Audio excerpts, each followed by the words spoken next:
खोलना page number 126, ठीक है, 126 नहीं 127। अब देखो बेटा ध्यान से समझो, अभी तक आपने सिंपल भिन्न को और दशमलव को आपने प्रतिशत में बदला।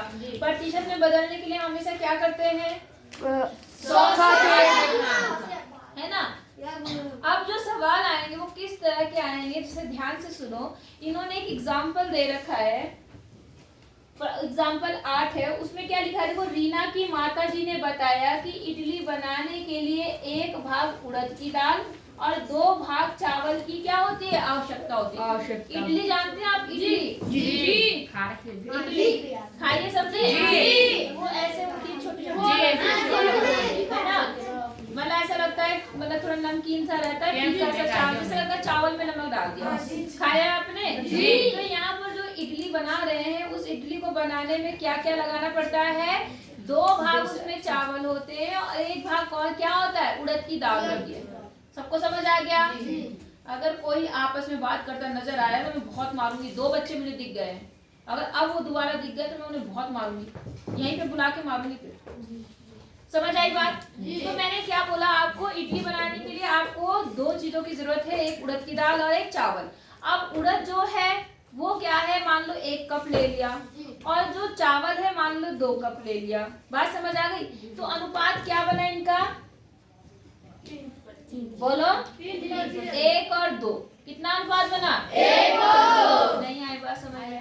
अब अगर आपसे कोई बोलता है इस मिश्रण में उड़द की दाल और चावल का प्रतिशत ज्ञात कीजिए, क्या ज्ञात कीजिए, उड़द की दाल और चावल का प्रतिशत। आज बात समझे? अनुपात तो दिया था आपको, अनुपात दिया था ना आपको, इसका अनुपात दिया है उड़द दाल, उड़द दाल और साथ में किसका अनुपात दिया है, चावल।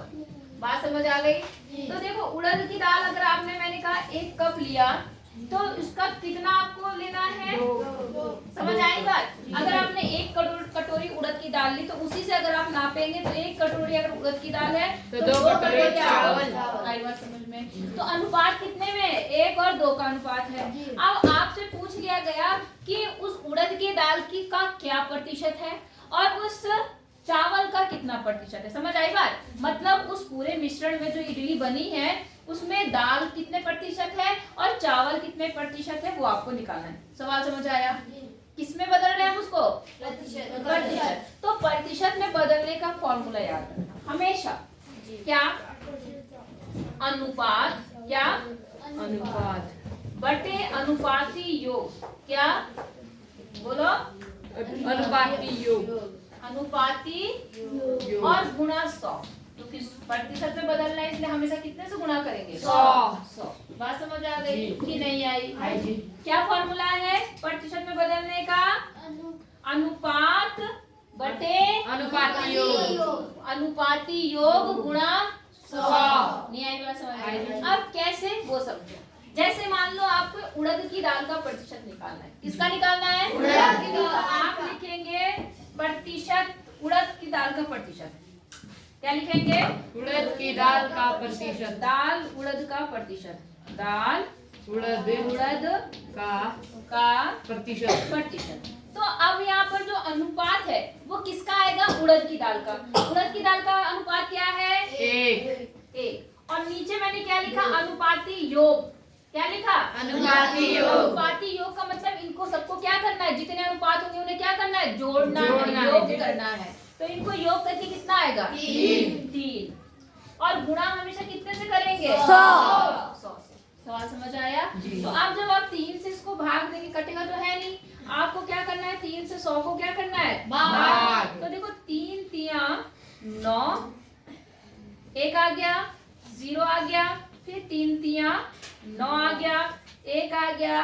तो आप इसको अगर दशमलव में देना चाहें तो दशमलव में, वरना आप लिख सकते थे क्या, 33। कितना प्रतिशत, बोलो, बात समझ आ गई? अब अगर मान लो आपको इसमें किसका प्रतिशत निकालना है, चावल, तो आप लिखेंगे प्रतिशत चावल, या जो भी आप लिखना चाहें। तो अब क्या फॉर्मूला था, अनुपात, पूरा बोला करो, अनुपात बटे अनुपाती योग गुणा 100।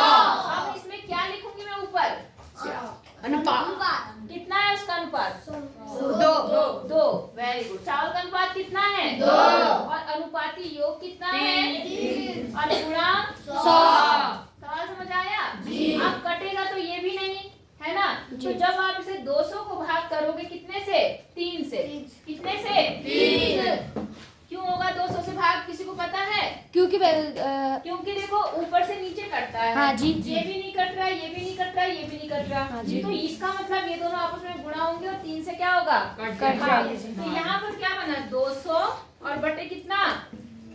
3। तो 200 को हम कितने से भाग करेंगे? 3 से। तो 3 छिंग 18, 2 बचा, 0 लगाया, फिर से 3 छिंग 18, क्या बचा?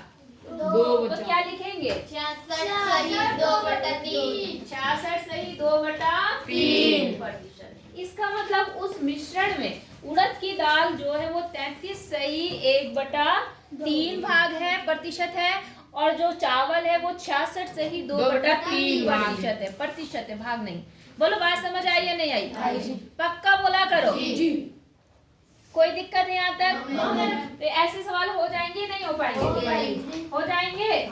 अच्छा, जैसे अब एक और सवाल बताती हूँ, देखिए प्रयास कीजिए, दिख रहा है आपको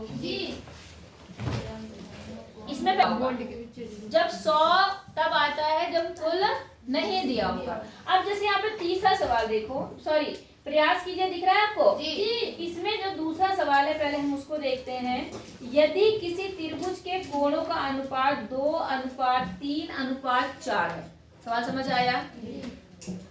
तो उसके प्रत्येक कोण की माप क्या होगी? तो उसके प्रत्येक कोण की माप क्या होगी? आप जरा ध्यान से समझना, ठीक है? क्या है आपके पास में? त्रिभुज। क्या है? त्रिभुज। और त्रिभुज के जो तीनों कोण हैं उनका अनुपात दे रखा। मान लो ये A है, ये B है, ये क्या है? C। तो इन्होंने दिया है A:B:C। कितना अनुपात। दिया है? 2:3:4। आई बात समझ में? तो करेंगे तो उसमें भी यही, लेकिन क्या फॉर्मूला बनेगा? अनुपात बटे अनुपाती योग गुणा 100 की जगह पता है क्या आएगा? कोई बता सकता है क्या आएगा? 100 की जगह त्रिभुज के तीनों कोणों का योग कितना होगा? 180। तो गुणा 180 आएगा। आई बात समझ में? मतलब वो गुणा 100 की जगह आप कुल लिखेंगे। क्या लिखेंगे? कुल। अनुपात बटे अनुपाती योग गुणा कुल। समझ आ गई बात? तो अगर आपको कोण निकालना है तो एंगल A क्या बनेगा? किसका अनुपात? कोण A का अनुपात। कोण A का अनुपात कितना है? 2। गुणा अनुपाती योग कितना है? 3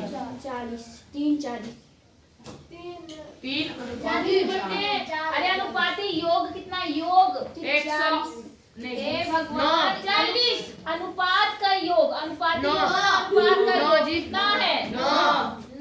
और अब कितना आएगा गुणा?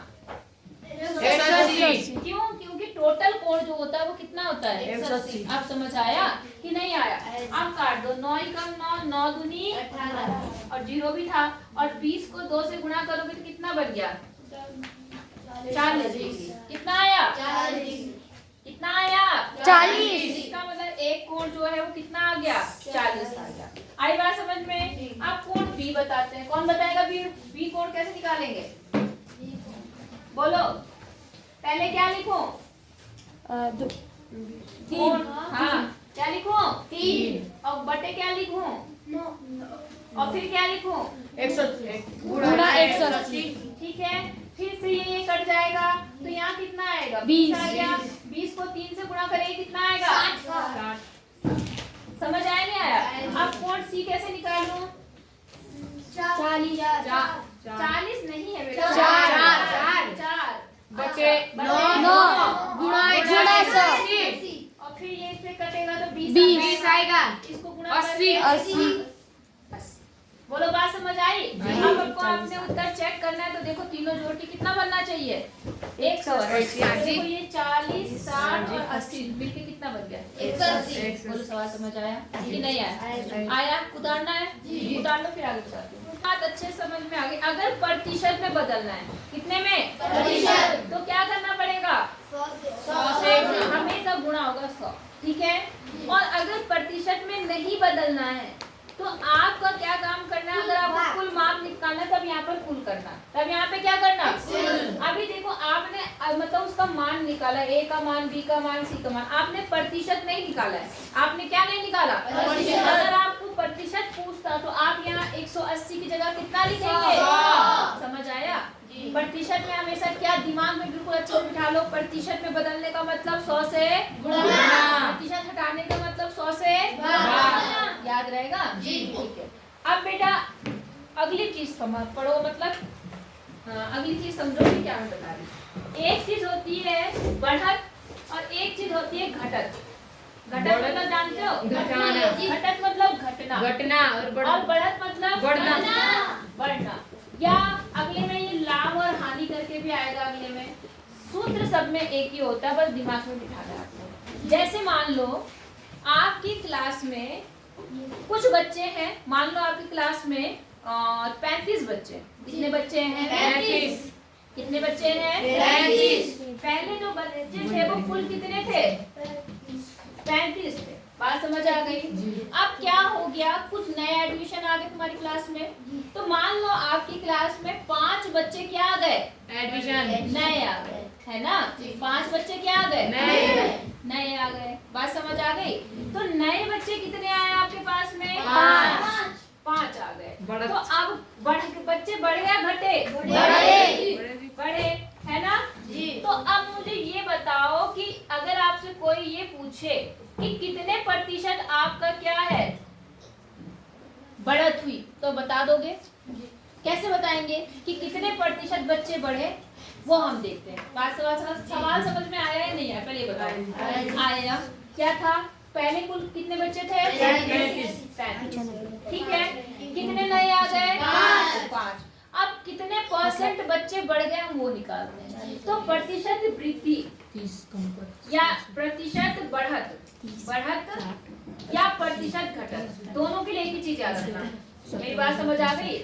अगर आपको प्रतिशत बढ़ोतरी निकालनी है, घटौती निकालनी है कि कितना घटा या कितना बढ़ा, तो क्या आपको याद रखना है?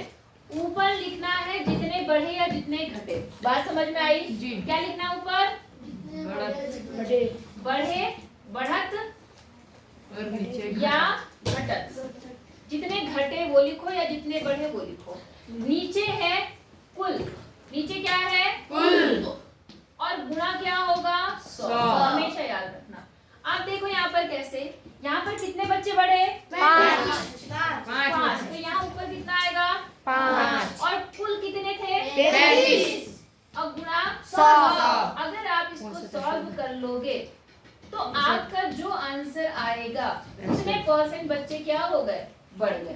नहीं आई बात समझ में? 7 से जब आप 100 को भाग करोगे तो 7 ही का नाम 7। 3 आया यहाँ पर, 7 चौक 28। कितना बचा?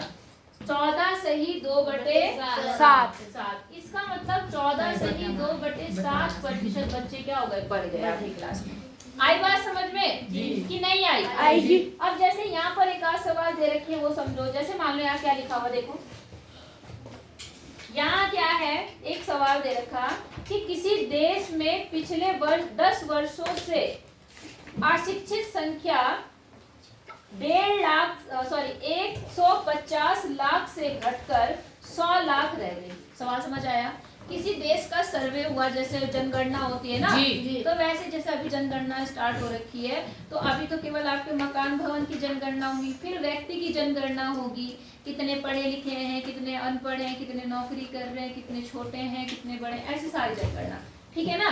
तो ऐसे ही एक देश है जहाँ पर पिछले 10 सालों में, जैसे पहले जब हुई होगी, तो जो जनसंख्या में अशिक्षित लोग थे, अशिक्षित समझते हो, जो पढ़े लिखे नहीं है, वो कितने थे? वो थे 150 लाख। कितने थे? 150। अब 10 साल बाद जो जनसंख्या में मतलब शिक्षित लोग जो हैं वो कितने रह गए? अशिक्षित लोग वो रह गए आपके 100 लाख। कितने रह गए? 100 लाख। तो बड़े अशिक्षित लोग या घटे? घटे जी। बड़े घटे जी। पहले कितने थे? बोलो। 1.5 लाख। 1.5 लाख। पहले कितने थे? 1.5 लाख। है ना? तो पहले अशिक्षित कितने थे? पहले की बात हो रही है। पहले अशिक्षित थे 1.5 लाख। कितने थे? 1.5 लाख नहीं बेटा, 150 लाख। आई बात समझ में? और 10 साल बाद, 10 वर्ष बाद जब दोबारा सर्वे हुआ तो अब अशिक्षित लोग कितने हो गए? 100 लाख। 100 लाख। अब बताओ 50 घटे। जो अशिक्षित लोग थे उनकी संख्या बढ़ी या घटी? घटी। तो अगर आपसे कोई पूछे, जैसे इस सवाल में पूछा गया है कि घटने का प्रतिशत कितना रहा, तो कैसे निकालेंगे बताओ? बढ़ते जी घटत घटे या बढ़े? 100 घटे या बढ़े? घटे तो हम प्रतिशत घटक लिखेंगे, तो ऊपर क्या लिखेंगे? 100 क्यों लिखेंगे? यहाँ क्या फॉर्मूला बनेगा? घटक बटे कुल। पहले कितने थे? कुल मतलब जो शुरुआती थे। कुल मतलब हमेशा पहले वाली ली जाएगी। कुल मतलब जो पहले वाली राशि थी। और गुणा हमेशा कितने से? 100। अब बताओ कितने घटे? 100 50 घटे जी, 50 100 50 50 लाख घटे। 50 कितने घटे? 50 लाख। और गुणा बटे कुल कितने थे पहले? 150 लाख। 150 लाख। लाख लाख है इसलिए मैंने लाख नहीं लगाया, उनके आगे जीरो लगाया, क्योंकि लाख से लाख क्या हो जाता? कट जाता। ठीक है। और गुणा क्या? 100। एक जीरो से एक जीरो कट गया। 5 ही कम 5, 5 तिया 15, और 3 से कटेगा नहीं, तो 3 से जब आप 100 को भाग दोगे, अभी आपने दिया भी था पहले, 3 तिया 9 और 3 तिया 9, क्या आएगा? 33 सही 1/7 सही 1/3। मतलब जो जनसंख्या में जो अशिक्षित लोग थे उनमें जो कमी आई 33 सही 1/3% लोग जो है वो कमी आ गई पहले के हिसाब से। नहीं आई बात समझ में? पक्का नहीं है? आसान नहीं लग रहा है? आसान पक्का बताओ हो जाएगा। तो इसी आधार पर प्रतिशत लाभ और प्रतिशत हानि भी होती है। बात समझ आई? अब कैसे हुआ प्रतिशत लाभ और प्रतिशत हानि? जैसे घटत है, घटत की जगह हानि हो गई। घटना मतलब कम होना, कम का मतलब हानि। हानि। हानि और लाभ जानते हैं आप क्या? हानि कम, लाभ मतलब हाँ, जैसे मान लो हानि आपको पता है क्या होती है? नुकसान। हानि का मतलब क्या है? नुकसान। नुकसान। और लाभ का फायदा। मतलब क्या होता है? फायदा। फायदा। लाभ का मतलब फायदा। सबको समझ आया? अब मान लो एक किताब थी ये, ठीक है, एक बच्चा इसे खरीद के लाया 100 रुपए में। कितने रुपए में खरीद के 100 रुपए में। एक दूसरे बच्चे ने कहा कि भाई ये किताब मुझे दे दे, तू 100 की जगह 110 रुपए ले ले। कितने बोले उसने? 110। तो बताओ उस लड़के को फायदा हुआ कि नुकसान? फायदा। नुकसान हुआ। फायदा जी, फायदा जी। 10 रुपए का फायदा। फायदा जिसका हुआ, जिसने किताब। हुआ फायदा हुआ उसका। जिसने किताब फायदा ली थी उसका जी मैम लाभ 110 रुपए मिल गया। लाभ जी मैम जी जिसकी किताब ली थी उसको फायदा हुआ जी। फायदा हुआ। अच्छा मेरी बात सुनो। कितने की थी बेटा? 100।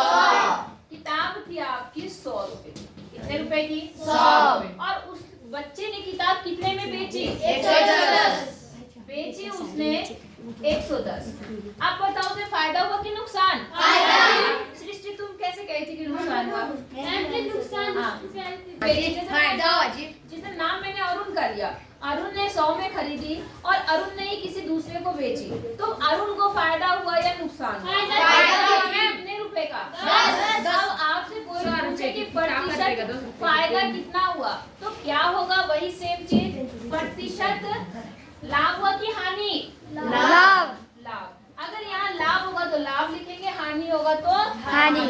और यहाँ पर भी वही चीज लिखेंगे, जो लाभ हुआ वो, या जो बढ़त हुई वो, घटत हुई वो, हानि हुई वो, बटे लिखेंगे उसका प्रारंभिक मूल्य। क्या लिखेंगे? प्रारंभिक मूल्य। या उसका जो भी अंकित मूल्य है, आप अंकित लिखना चाहो अंकित कर दो, नहीं तो कुल लिख लो। आपको समझने के लिए यहाँ पे हमेशा क्या लिखना? खुद जो शुरुआत होता है।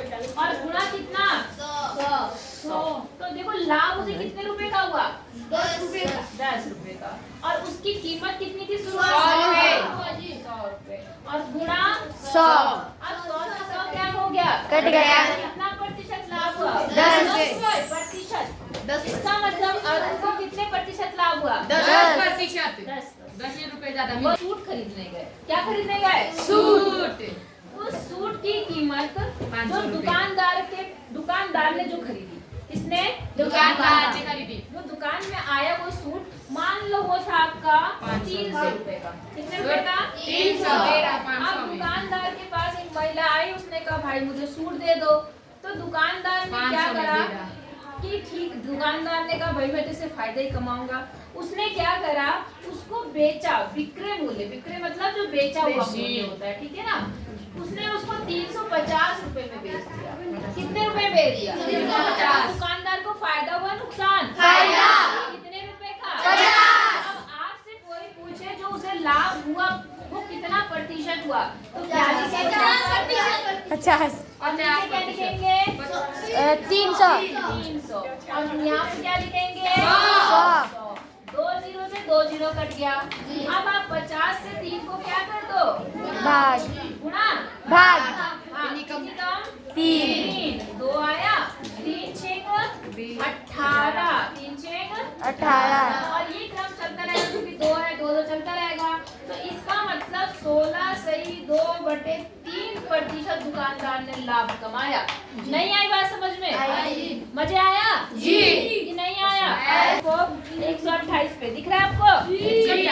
यहाँ देखो है, कमीज का मूल्य 280 रुपए था और घटकर 210 रह गया। ऐसे समझो कि 280 में खरीदी और 210 में बेचा, तो फायदा हुआ नुकसान? कितने रुपए का? 70। तो आपको वो हानि निकालनी है। कर लोगे? ये सवाल करने की कोशिश करना,